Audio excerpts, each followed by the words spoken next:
एक गांव में एक किसान रहता था। उसके 4 बेटे थे।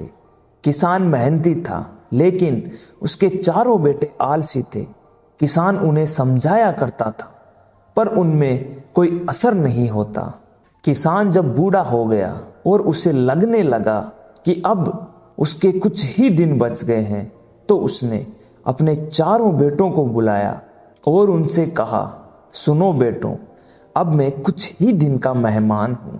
मरने से पहले तुम्हें एक राज की बात बताना चाहता हूं। चारों बेटे ध्यान से सुनने लगे।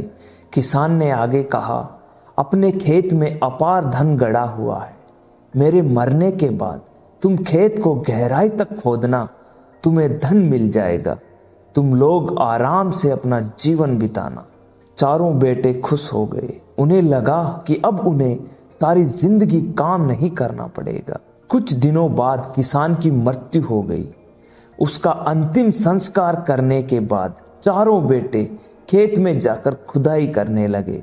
कई दिनों तक खेत खोदने के बाद भी उन्हें कुछ नहीं मिला।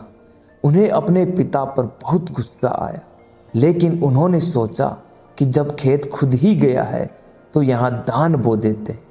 उन्होंने खेत में धान बो दिया। कुछ महीने बाद खेत धान से लबलबा उठा। धान बेचकर उन्होंने अच्छा खासा धन कमा लिया। उस दिन उन्हें अपने पिता की बात का अर्थ समझ आया कि उनके खेत में अपार धन छुपा है, बस उन्हें मेहनत करने की जरूरत है। उन्होंने उस दिन से जी तोड़ मेहनत करने का संकल्प ले लिया। दोस्तों, इस कहानी से आपने क्या सीखा, हमें कमेंट करके जरूर बताएं।